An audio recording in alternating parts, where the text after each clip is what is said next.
This is my room. Bago ko siya istorbohin. Ito na siya after ko siyang istorbohin.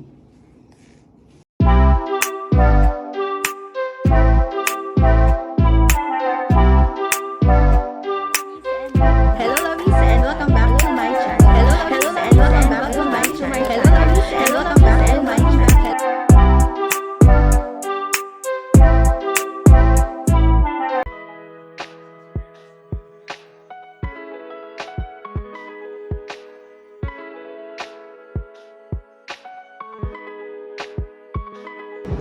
This is my room. Bago ko siya istorbohin. This is the house that I'm moving in na wala pang ibang nagre-renta. Solo ko pa lang lahat. Our banyo. Another banyo. Dryer. Washer. Uy. Garbage chute. This is my outside. Uy, ayun, may kettle. Hindi, rice cooker. Toaster.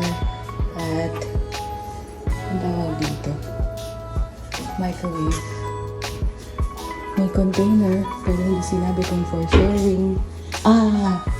Ito may mga for sharing. For sharing, everything is for sharing. For sharing, for sharing.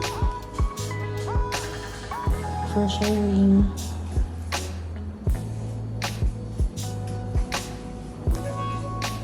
May pa-notes. May pa-tissue. Lagay ng sapatos. Ito yung kabilang kwarto. Pasukin natin. Wala pang nakatira dito. Ito yung bahay ng kabatid ko.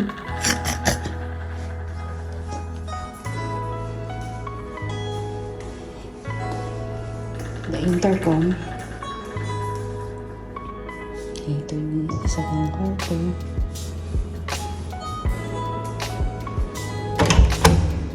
The banyo. Ay, walang bidet.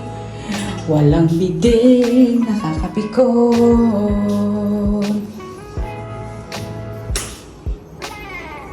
Ito yung master bedroom.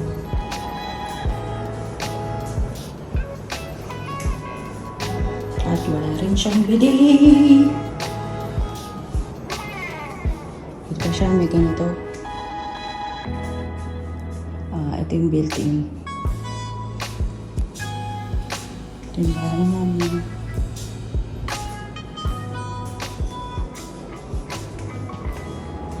Okay, pasok kayo ulit sa kwarto ko.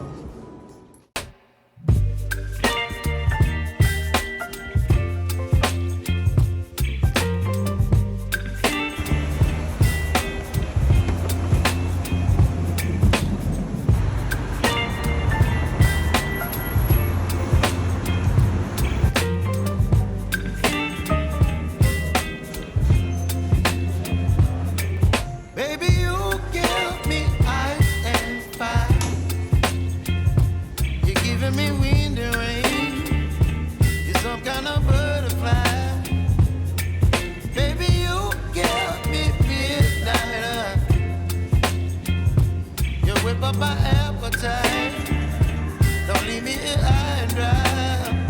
Oh,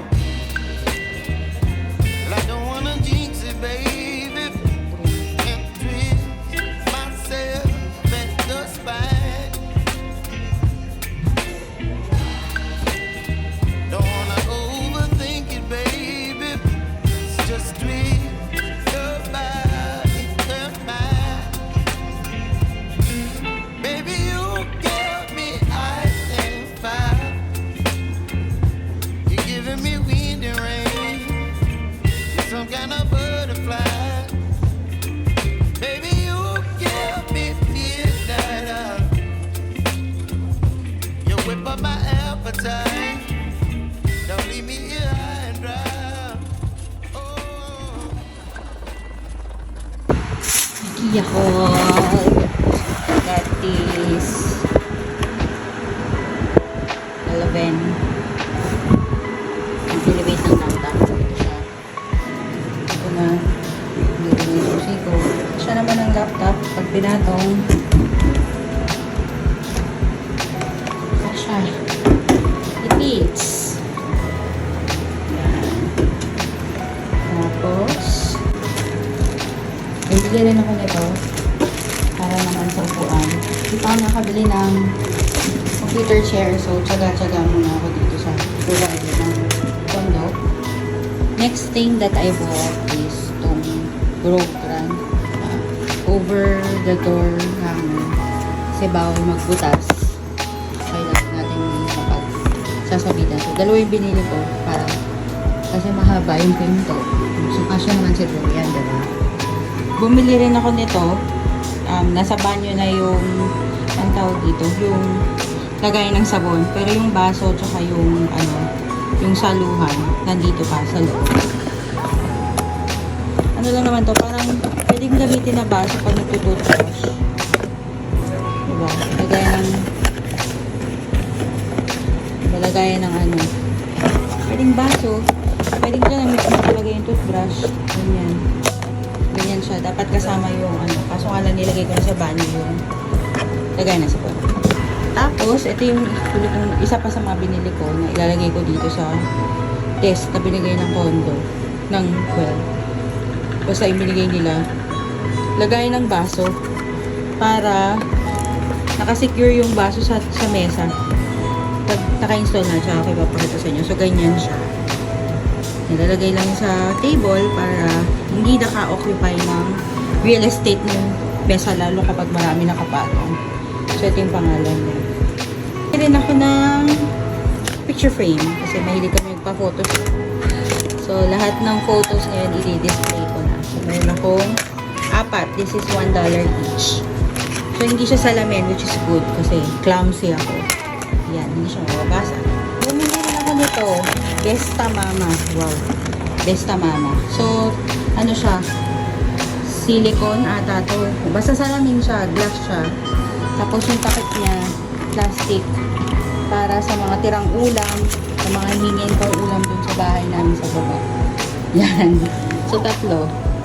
Isang maliit, isang medium size, isang malaking size. Diba? Pwede. Ito yung sizes niya. Salamin siya kasi ito plastic. Pagaling nga natin. Ayan. So, ayan. Naka-nest lang siya. Ito yung una. Ito yung pangalawa. Tapos yung pangatlo nandun sa loob. Ito, para hindi magasgas yung salamin, di ba? Ang smart. He's so smart. O basta gets nyo na, di ba? Nested lang. Ganyan. Ayan. Hindi siya airtight. Pero parang airtight na rin. Pero hindi ko siya isa-suggest na gamitin pambaon kasi baka tumapon kung lalo kung masos o masabaw yung baon niyo. Kung kanin lang or dried fish, I think pwede na to. Yeah. Bumili rin ako nito. Dito. Lufa. Basta yung ginagamit pang sabon ng katawan, pang hilod. Yan. 3. Ito yung huli kong nabili. Actually, 2 binili kong ganito. Yung isa nandiyan sa bahay. Yan. Ito, meron din ito sa Pilipinas, alam ko. Yan, sa IKEA doon. So, pump siya naman ulit. Para sa liquid na detergent or liquid na sabon. Shampoo, conditioner, whatever. Yan. So, yan muna yung mga kalat ko. Sana nag-enjoy kayo. Until the next video. Bye! Ito na siya after ko siyang istorbohin. The reason why I did this is para yung ulo ko nasa southeast. Pag dito kasi nasa north. So, binago ko lang yung orientation. Although the door, pag in-open, kita kagad yung bed. Pero okay lang, paano naman makikita sa akin. So, that's fine. Isip pa ako ng magandang configuration dito. Pero, I think ito na yung pinakamaganda. Yay! Finally, after 3 weeks ng paghihirap ng maghanap ng bahay, nakahanap ako ng bahay na convenient for me.